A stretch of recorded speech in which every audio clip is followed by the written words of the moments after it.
Coming up next on Newswatch. More than 100 years after its creation, a student-run newspaper is facing a new transition. A historic Ohio University building now has its demolition date. And in sports, one Ohio team is making its way towards a championship. Newswatch starts right now. Broadcasting live from WOUB TV in Athens, this is Newswatch. Today marks a major transition for a local student-run newspaper. Good evening, I'm Katie Anderson. Thanks for joining us. Today is the last day you will see this newspaper in stands across campus. This is the Post's last broadsheet issue ever. From now on, the Post will have a weekly tabloid in digital-first format starting next fall. The paper has been around since 1912 when it was called the Green and White until the name was changed to the Post in 1939. The Athens Messenger reports the change comes because most readers are getting their news through the web. And big changes are coming to a space that once stored National Guard vehicles here in Athens. The Athens County Port Authority plans to spend up to $49,000 for environmental studies on the former National Guard garage on Hudson Avenue. The garage is currently used by the city of Athens for storage. Mayor Patterson says the building's blank template opens a lot of different doors. What we ultimately use that structure for is really up in the air. So it kind of gives us a template to kind of dream a little bit and go, oh, what can we do with this?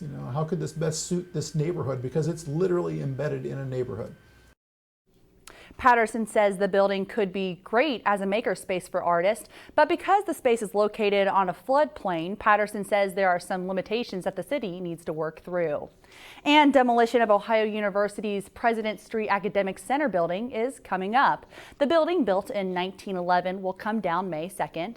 The site will be converted into a green space until the College of Business raises enough money to build on the site. The OU Board of Trustees unanimously approved the demolition at its January meeting despite some public outcry. Opposition included the Athens City Council and the Athens City Historic Preservation. The green space will be ready by the fall semester. The city of Athens relies on Ohio University to support local businesses. But as students go home for the summer, these businesses have to adapt to the change. Newswatch reporter Nolan Walker talked to local businesses about their plans for the summer. When class is in session during the fall and spring semesters, things are bright for uptown businesses. But when most of those students head home for the summer, they are taking their cash with them. It's very hard to survive financially through the summer with the loss of our, student body. But we typically scale back once we've gotten through the OU orientation, which is typically like through June. It just slows down. Save up some money because you're going to need it, and maybe change the hours a little bit. It might be open later. But others don't share the same concern. It doesn't concern us. We prepared for it a year ago. Everything's going to stay the same. Monday through Saturday, 10 to 10. There's going to be slower days, but we're getting a lot of business from the locals as well. New businesses like Franco's Pizza come in with a plan. They know they are going to be making less cheese over the summer and make sure to save up some dough. We've only been here 2 months, so we are still learning the town and learning the people. That's why we wanted this spot here. We wanted this spot here because of the foot traffic. But certain changes need to be made to be able to survive during the long summer months. So we're going to be very busy this summer. Money might not be coming in, but it's what you do to try to stay alive until they come back in the fall. And you end up kind of changing the stock a little bit. You're catering less to the students and more to the locals. As they adapt, local businesses are already looking towards the fall when the students return. To see how Athens businesses are finding other ways to keep going through the summer, visit our website, woub.org/studentmedia. And Pickaway for Planned Parenthood is asking Circleville City Council to reconsider an ordinance. The 2010 ordinance requires demonstrators to obtain a permit before they can assemble. The group planned to demonstrate outside the local Planned Parenthood as a counter-protest to a religious group's protest. The religious group had a permit and Pickaway for Planned Parenthood did not. The council president said he would ask the law director to review the ordinance. And after a week of beautiful weather, today we had overcast skies, but will the sun be making a return anytime soon? Let's take it over to WOUB weather anchor Ann Campolongo.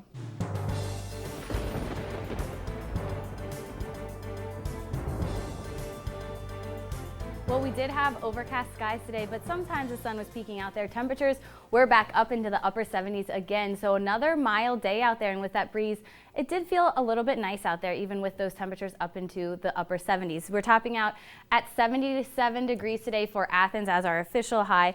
Winds out of the south today at 8 miles per hour, and taking a look at your temperatures across the area, most of us still in the upper 70s. As you can see, Athens at 77, 72 up in New Lexington, as well as Columbus, 73 in Newark. And there is some rain on our doorstep, so we can expect rain showers through the evening hours. And even if you head up to our northwest communities, such as Columbus and Newark, they are seeing some of those rain showers right now. But as we take a look at our overnight forecast for this evening, temperatures into the 70s this evening and dropping into the 60s. So another mild evening, but if you are headed out, bring the rain gear with you.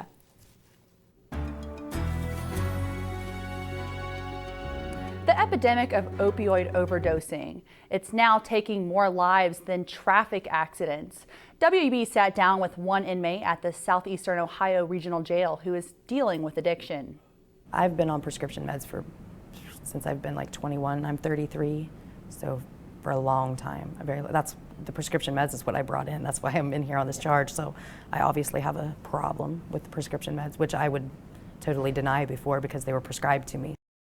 And with more inmates in jail because of drug addiction comes less resources, even something as simple as a bed for an inmate to sleep in. Stay connected with us on WOUB.org for more of Kayla's story. And two OU professors from very different fields have found a remedy for toxic runoff in Ohio. Professor of Art John Sabral and Professor of Engineering Guy Reifler are working together to clean Ohio's polluted streams. The professors produce pigments from the pollution and use them for painted pieces. Professor Reifler says this project shows how two different subjects in a field can work together. The chemistry of the cleanup process, that's understood. But making something that's really, really commercially valuable out of it, that's the hard part. So we haven't cleaned up very much yet. The idea isn't to clean it up with our process right now. The idea is get to the point where we can clean it up en masse. Sabral and Reifler hope to get a grant soon to expand their project and have already made a deal with a large paint company. To get more on this story, visit our website at WOUB.org. And state officials are hearing a proposal to require low-income Ohioans to pay a new monthly cost for Medicaid. This proposal will affect more than 1 million Ohioans. House Republicans put the Healthy Ohio program in the budget last year. Governor John Kasich's administration must seek a waiver of federal Medicaid rules for this plan. Republicans say the changes encourage personal responsibility in Medicaid. Cincinnati police shooting case is currently dividing money between the victim's family. Samuel DuBose was shot and killed by a former University of Cincinnati police officer during an off-campus traffic stop last year. His family settled a lawsuit with the university for just under $5 million. Now a judge must decide how the money will be divided among DuBose's parents, siblings, and 13 children. One of DuBose's daughters hopes a settlement can be reached soon. I don't got much to say, but the judge said it best. You should want your grandkids to have majority of the money. You shouldn't want to have it all for yourself and your kids. You want his kids to benefit more. I mean, you want your kids to benefit more than his kids do. And it's just ridiculous. It's absurd. An attorney for the state is recommending that 90% of the money should be split equally among DuBose's children. His mother would get 5%, while his father and maternal siblings would each receive 1%. However, some attorneys are asking for more money. Meanwhile, the former police officer who fired the fatal shot goes on trial for DuBose's death later this year. A Kentucky clerk will not get her day in court. A federal appeals court dismissed Kim Davis's lawsuit against the state for requiring her to issue same-sex marriage licenses. Davis argued issuing the license violated her religious beliefs, but a judge ordered Davis to issue them anyways. Davis then sued the governor, Steve Beshear, who left office in December. Current Governor Matt Bevin signed an order to remove clerks' names from license. The court says Davis is not experiencing any harm. Obama is ending his visit in Saudi Arabia, why the relationship between the two countries could be in hot water. And a music legend gone, how Prince's fans are remembering his life. These stories and more when Newswatch returns.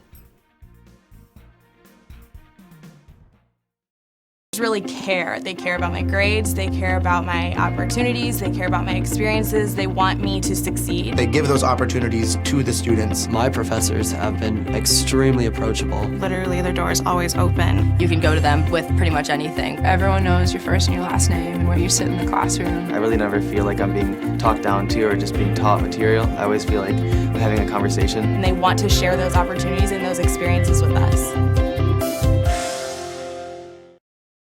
Ohio University students really have a huge sense of pride in our campus, in our school, and in our education. People don't come to Ohio just to go to college. They come here to become a Bobcat. It's a really unique atmosphere. Bobcat pride is having that natural camaraderie. Bobcats are just happy to be Bobcats.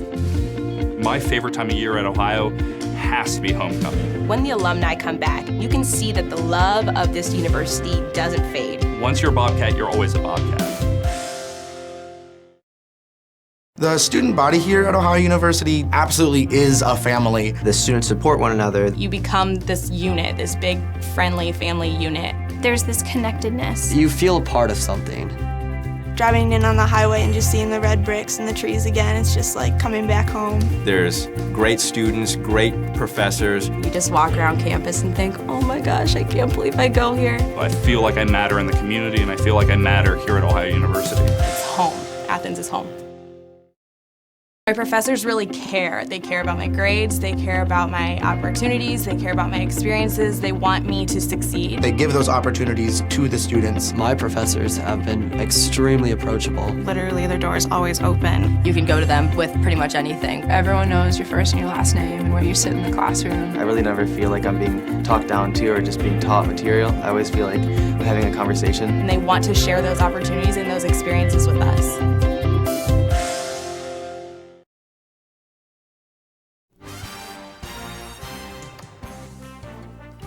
Welcome back. Today, the music industry lost an icon. World-renowned pop artist Prince was found dead at his estate in Paisley Park in Chassahan, Minnesota. The singer was found unresponsive in an elevator. He was just here Saturday. Last week, Prince was hospitalized briefly after his plane was forced to make an emergency landing in Illinois. His representatives say he had been fighting off the flu. Prince rose to fame in the late 70s and was most popular in the 80s and early 90s with hits such as Purple Rain, Let's Go Crazy, and the song Diamonds and Pearls. Prince won several Grammys, a Golden Globe, and an Academy Award.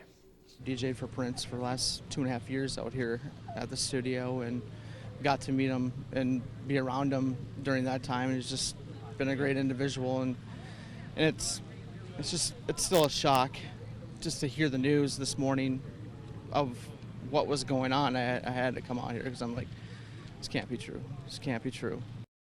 In response to the news of his passing, celebrities like the band Duran Duran, Samuel L. Jackson, and Whoopi Goldberg tweeted condolences. Prince, his full name was Prince Rogers Nelson, was 57. As part of a multi-stop international trip, President Obama traveled to Saudi Arabia this week for a summit with several Persian Gulf region leaders. He also took the opportunity to try and ease some tensions between the U.S. and Saudi Arabia. Steve Nannis has the report from Washington, D.C. On the surface, it looks like all smiles and handshakes, but behind the scenes, it was anything but. President Obama in Saudi Arabia to meet with Gulf leaders, discussing regional conflicts like those in Libya and Yemen, a U.S. push for Gulf nations to do more in the fight against ISIS, and probably the biggest area where there's been tactical differences has been with respect to Iran. Gulf countries worry the nuclear deal emboldens Iran. Obama arguing that continued dialogue will reduce tensions, but also that Iran needs to be held to account.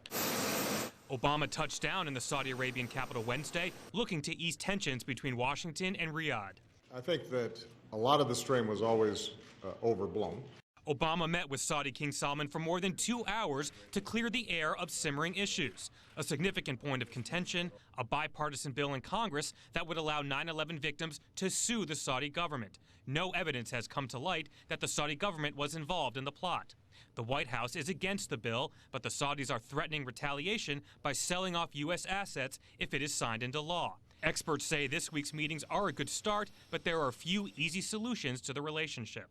We do have strong common interests which will keep us in a partnership, but it will be a reduced and more difficult partnership than in the past. Obama will have a lighter load on his next stop, the United Kingdom, where he'll meet with the Queen as she celebrates her 90th birthday.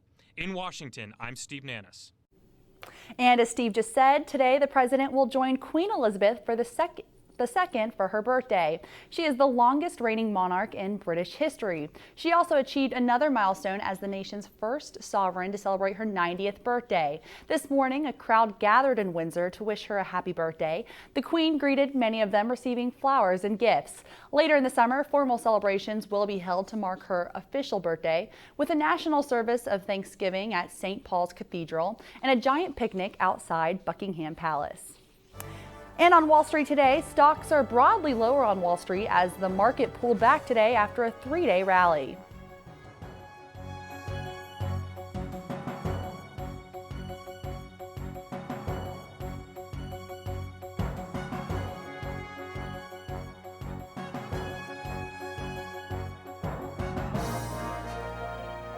Well, rain is on its way. I'll let you know how long it lasts and what your forecast for this weekend will look like. All that plus your extended forecast coming up next on Newswatch.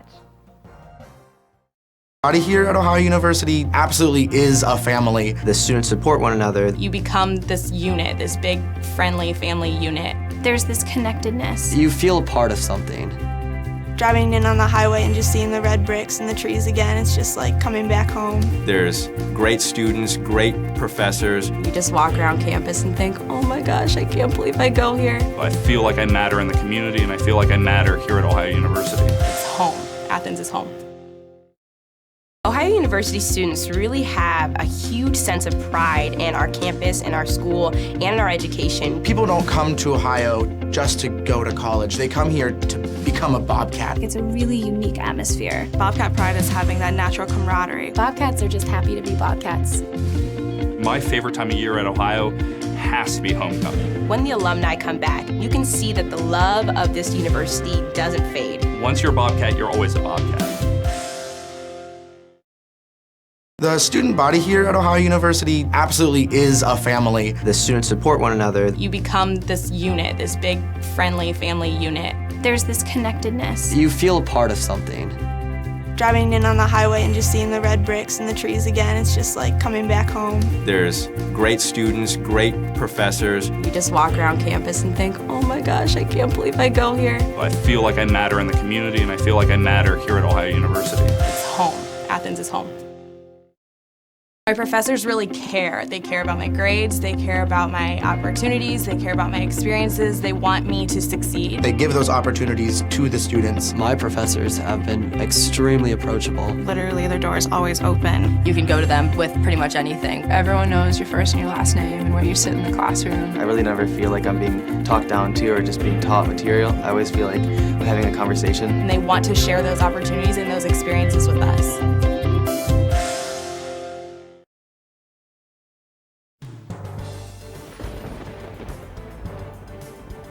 Welcome back to the Newswatch Weather Center. I'm Ann Campolongo. Well, another great day in Athens despite the overcast skies. We did see temperatures reach the upper 70s today. 77 our official high in Athens this afternoon, and we did have a south breeze out there at 8 miles per hour. But as we look at temperatures across the region, and most of us sticking in the lower to mid 70s, those areas that we're seeing some rainfall right now, temperatures a little bit lower for you up in Columbus at 72, as well as Newark. You're at 73, 72 in New Lexington, and 77 here in Athens.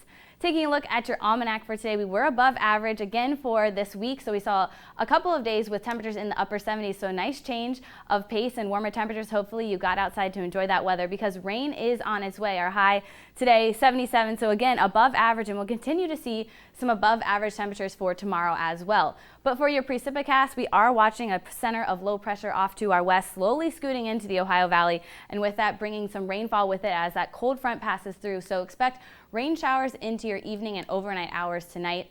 And taking a look at your Friday forecast, again, that low pressure will pass right over the southeastern Ohio, so it will bring a chance for some scattered rain showers pretty much for the majority of your day on Friday. And as that cold front passes through, we'll see temperatures bump back a few degrees for your Saturday. But taking a look at your overnight lows for your evening into the lower to mid 50s for most of us. Another mild evening out there. We will be seeing some rain showers though. 53 your low tonight in Athens, 58 over in Jackson, and 59 in Ironton. Taking a look at your day planner for your Friday, though, again, showers start off your day. I expect to see off and on showers, even a possible thunderstorm in the forecast for tomorrow. So by 10 a.m. we'll be at 55 degrees and then jumping up to the mid 50s for you by 1 and then topping out at into the lower 70s for your high tomorrow afternoon. But taking a look at tonight's low temperature, 53, again, cloudy skies will persist through the overnight hours, but rain showers working their way into the area tonight, and that rain will be with us as you head off to the bus stop for your Friday. Again, rain showers in the morning will be at 58 degrees for you as you head out there tomorrow morning. And then taking a look at your high temperature for your Friday, 71. Again, scattered showers and storms for tomorrow. The rain will linger through the afternoon and into the evening hours. It'll finally push its way out of the area by Saturday. So your weekend looking gorgeous for you. Saturday, again, a bump back a little bit in temperatures as that cold front passes through. So 69 for you on Saturday, 75 on Sunday with plenty of sunshine. And then taking a look at your forecast for your next week, temperatures rising again into above average temperatures for your Monday, but then slowly dropping down into the 70s for the middle of the work week next week. Carly, over to you. Thanks a lot, Ann. I'm Carly Bell here in sports. The Ohio softball team had a doubleheader up in Dayton yesterday. I'll have that recap. Plus, the Indians went into extras earlier this afternoon. Did they get that dub? I'll have that and more when Newswatch Sports takes over. And stay tuned to WOUB. Here's a look at what's coming up tonight on your public television station.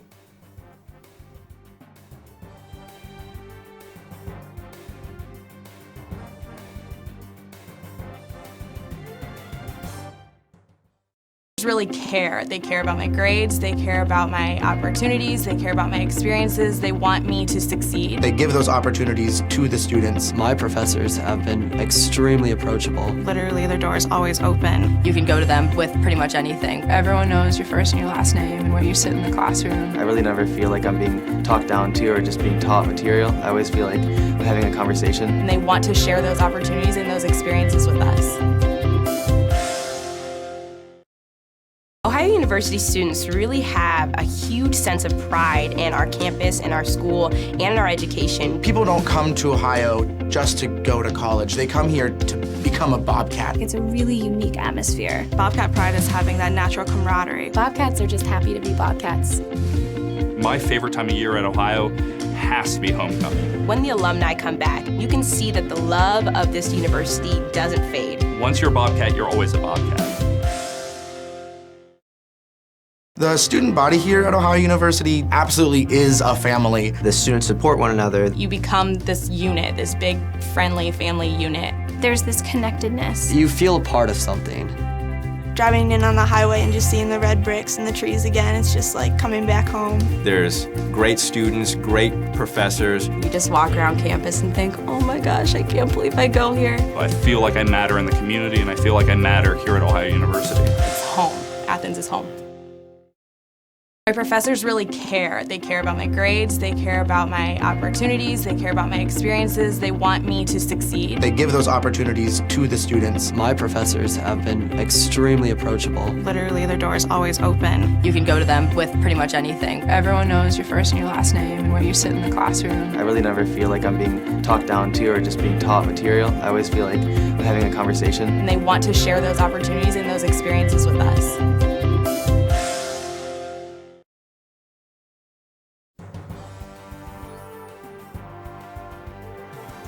Welcome back. I'm Carly Bell here in sports for one final time. Let's start with some Ohio softball.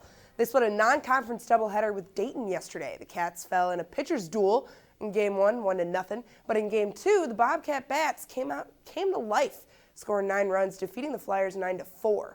Ohio's record fell to 26-19, though, following yesterday's contest. The Bobcats head to Oxford for the annual Battle of the Bricks rivalry against the MAC-leading Miami Redhawks. First pitch is set for 3 p.m. on Friday. Robinson Cano's 3-run home run in the top of the 10th inning lifted the Mariners over the Indians 10-7 in extras today. Cano had an early single and then an RBI double in the 6th before his homer with 2 outs came to be his 6th one of the season. He'd been hitless in 7 previous at-bats against Allen. Cano, went 3 for 5 at the dish with 4 RBIs. The win secured the series win for the Mariners. Cleveland, they now start a long 9-game away stretch when they take on the Detroit Tigers Friday night. 23 three-pointers on 38 shots. That's how many the Cavs shot in last night's 107-90 victory over the Detroit Pistons. LBJ scored 27 points while J.R. Smith added 21. Smith made 7 of Cleveland's NBA playoff record-tying 23 three-pointers. The Cavs put away the Pistons in the third quarter, outscoring them 27-15. Nothing was easy in the first 2 games, but the Cavs, they have a 2-0 lead in the series. Game 3 is set for Friday night in Detroit. Let's head over to the NL in baseball. The Reds had a rest day yesterday, but they'll hit the diamond tonight when they host the Chicago Cubs. The Reds are coming off a series win over the Colorado Rockies, but the Cubs, they just swept the series against the Reds a week ago. The Cubs are also coming off a series sweep against their big rival in the St. Louis Cardinals. Jake Arrieta will be on the mound tonight for the Cubs. The Reds have Brandon Finnegan on the mound. First pitch is set for 7:10. Let's head to the ice. Tonight could be the end of the line for some teams' chance at the Stanley Cup. A journey for a second straight Stanley Cup is on the line for the Chicago Blackhawks tonight. The history for the Hawks, though, when they're down 3-1 in a series, shows that they're the comeback kids. The last time the Hawks were down in a series was in 2013 when the Detroit Red Wings had a 3-1 series lead on the Hawks in the first round. The Hawks then took that series and then they took the cup. Don't count Chicago out just yet. Puck drop is set for 9:30 tonight. There are 3 games preceding the Hawks game, though. Detroit will play Tampa, Pittsburgh will take on the New York Rangers, and the Anaheim Ducks will take on the Nashville Predators. And speaking of Chicago, the NFL draft just 1 week away, ladies and gentlemen. For the second year in a row, the draft will be held in the lovely Windy City. More drama regarding the draft and the Browns came out yesterday. The Cleveland Browns traded their 2nd overall draft pick to the Eagles for 5 draft picks, and 2 of those picks are going to be in the 2017 draft. The NFL draft order is now number 1, LA Rams. That's still a weird thing to say. Number 2, you got the Philadelphia Eagles. Number 3, San Diego Chargers. Number 4, Dallas Cowboys. And number 5, Jacksonville. Multiple analysts have 3 prospects that could go as the number 1 overall. Many have the FCS North Dakota State quarterback Carson Wentz. Some also have Jared Goff from Cal as another possible first overall pick for the Rams. Others have Paxton Lynch from Memphis as another possibility. Anything can happen, though. It is the NFL. Speaking of the NFL, man oh man, Johnny Manziel, he just loves to make headlines. Just yesterday, he was dropped by his 2nd agent in 2 months after footage of him boozing and partying out in LA released. And that was also not even an hour after he said he was going to get his life together. There are also possibilities that he may be allegedly charged with a hit-and-run accident. And also, in more dramatic news, ESPN had drama of its own. They released Curt Schilling after he made discriminatory comments about the LGBT community in a meme that he posted on his Twitter and Facebook page. Off-season drama provides much entertainment for us sports fans and sports analysts. That's all I have here in sports. Signing off for one last time, I'm Carly Bell. Katie, back to you. All right, thanks a lot, Carly. And take a look at this. The Toledo Zoo's latest cub is putting on quite a show, but she doesn't have a name yet and she is not on exhibit for the public. She has been spending quality time with her mom, Crystal, in an off-exhibit den and is set to make her public debut likely sometime in May. The cub will probably stay at the Toledo Zoo for 1.5 years to 2 years before moving to another zoo to hopefully be able to breed there. The polar bear breeding program at the Toledo Zoo is currently the most successful in the country, with 7 cubs in the last 10 years. Part of the mission of the Toledo Zoo is to be able to send the cubs to other cities to be ambassadors for the species in the wild, hopefully inspiring people to reduce their carbon footprint. Very cool. Now let's take one last look at our weather. Hey, Ann. Thanks, Katie. If you're headed out tonight, bring the umbrella because we will see rain showers this evening. Low tonight, 53, so a mild evening. For your Friday, 71. Again, mild temperatures for tomorrow, but rain is in the forecast for your Friday. So if you're heading out the door to work tomorrow, pack the umbrella, but your weekend looks great. Katie, back to you. All right, thanks, Ann, and that does it for our broadcast this evening. Thanks for watching. I'm Katie Anderson. Stay tuned for the PBS NewsHour coming up next. And remember, you can find the latest news anytime at WOUB.org. Have a great night.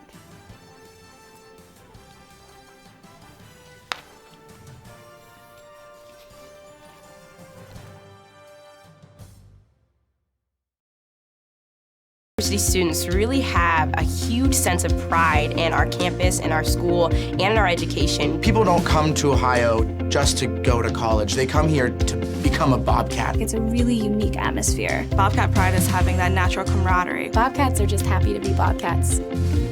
My favorite time of year at Ohio has to be homecoming. When the alumni come back, you can see that the love of this university doesn't fade. Once you're a Bobcat, you're always a